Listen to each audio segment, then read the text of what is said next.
special family, welcome back to another video. If you're new here, hi, I'm Autism Mom, and on this channel we talk about autism and everything in between. If you'd like to be part of the family, click the subscribe button and hit the notification bell. So today we're doing another episode of You're an Autism Parent If. Before we get into that, I would like you guys to check out my website, AutismMomRJ.com, where we have t-shirts, autism pajamas, special need bibs, and so much more.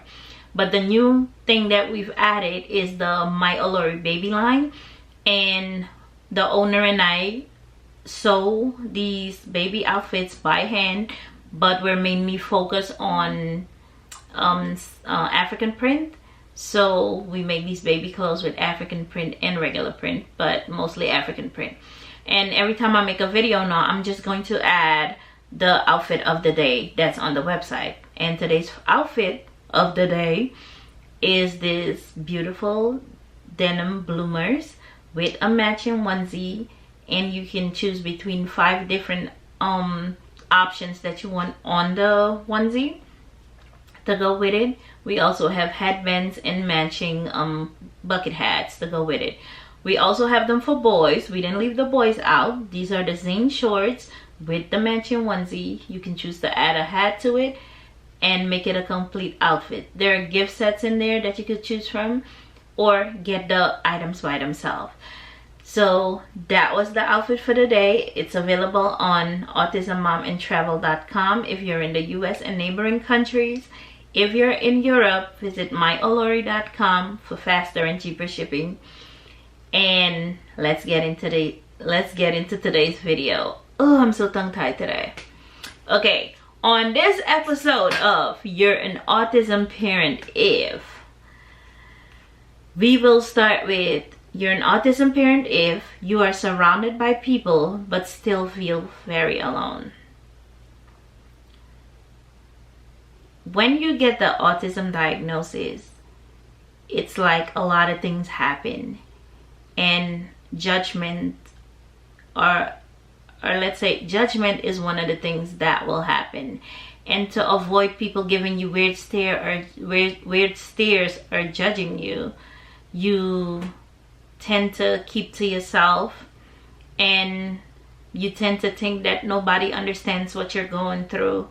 They see it, they feel sorry for you in that moment, but they really don't understand what you're going through, what life for you is like. So I agree with this, that you're surrounded by a lot of people. Maybe you have a lot of family, but still you feel very alone because you're in the predicament by yourself and you can't talk to them about it, because the jargon you use, the way you view your child or the way you deal with your child is very different to them. So they can't relate. So that's what it comes down to. So they're there, but you still feel very alone because they can't relate. You might be an autism parent if you stockpile the limited foods they do actually eat. Yes. We shop bulk items from Sam's, and there are 3 things that we get from Sam's that's a must. Bulk, we stockpile it.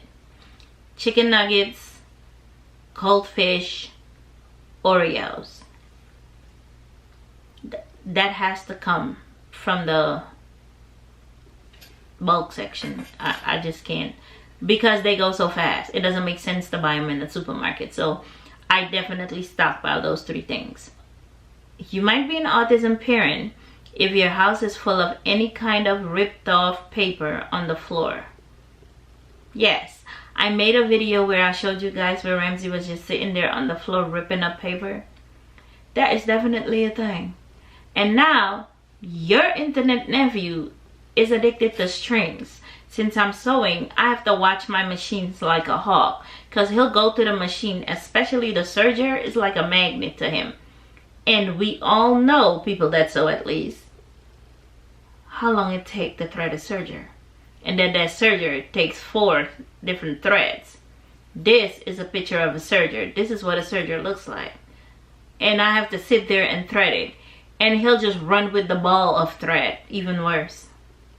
Yeah, so he's addicted to strings and addicted to shredding papers right now, or leaves or plants, whichever comes first. So you might be an autism parent if you don't go out because you're afraid to get a babysitter. Definitely. Having a babysitter, you're out or you're doing what you're supposed to do, but you're still thinking, I hope he's okay. I hope he doesn't give her a hard time. I hope he doesn't have a meltdown. Oh God, please don't let him treat this lady any kind of way. Or we can flip the script. I hope she treating my son right. Let me check the camera again. If she yells at my son, we gonna have problems. She better not hit my son. I'm checking the cameras. It's a constant battle in your head when you have somebody at your house watching your child, or they're at somebody's house. You just pray they're okay and pray that that person is okay, because we all know the height a meltdown can get to, and it's not pretty. You might be an autism parent if you take over 100 pictures before you get one where he's looking at the camera. So I don't know if you guys remember, I brought out the autism pajamas and I wanted to take a picture of Ramsey in the pajamas. I took 100 pictures, it's fair to say, and he didn't look in the camera but twice, maybe 1.5 times. I'll insert some shots here so you could see what it looked like,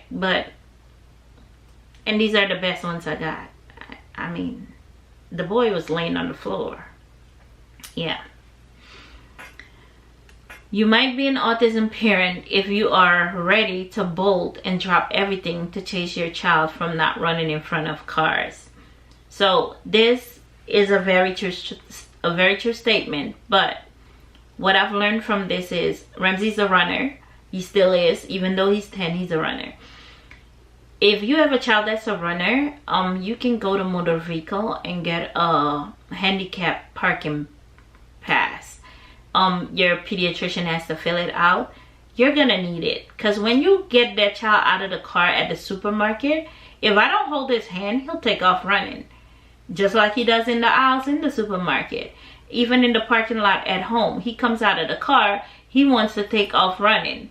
And having a handicap parking puts you closer to the entrance or exit, so it makes it easier for you to hold their hand and take them straight into the building.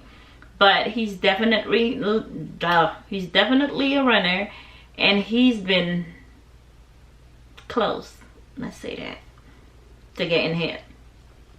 But yeah, even in the supermarket when I'm checking out and he'll run away, I have to drop everything at the register and run after him. The people are behind me in the line. I'm like, yeah, I have to go get my son. So I drop everything at the register to go find him, and then I have to come back at the register while holding him with one hand, check out with the other hand. It's a mess. It's a mess. You might be an autism parent if you make sacrifices to have energy, time, and love for your child.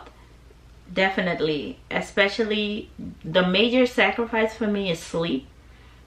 Yes, Ramsey gets melatonin, and yes, most of the time he'll have a good night. But sometimes you have weeks in between where none of the nights is a full night. He'll just wake up at 3 in the morning, 2 in the morning, and he would not go back to sleep. That child will be up till it's time for him to go back to bed at night. I don't know how he does it. And I'm over there struggling, because when he's up, you're up. Because if you're not up, he will tear up your house. So you better be up. Yeah.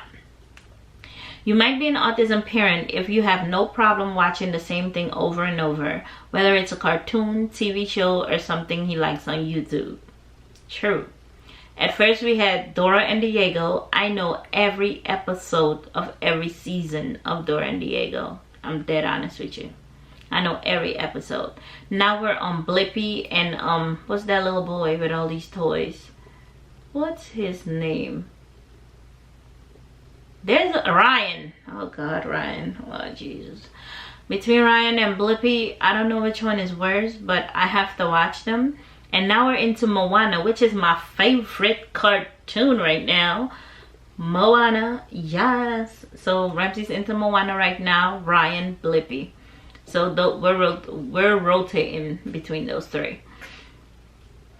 You might be an autism parent if you have to make fries and nuggets every night for dinner. I only do that on the weekends because he's home all day. During the week, I like to give him cooked food, but on the weekend, it's nuggets and fries for dinner and mashed potatoes or rice with soup in the afternoons. Yep. Having children with autism is like living in a frat house. Nobody sleeps, everything's broken, and there's a lot of throwing up. That's the truth. I don't know about the throwing up part, but everything else is true. Now we're at the end of our video and we have a quote. Autism, where kiddos move at their own pace. Just because they're not there yet doesn't mean that they are not on the way. That's something that we always have to remember. Just because they're not there yet doesn't mean that they're not on the way. That's the end of today's video, and I'll catch you in the next one. Bye.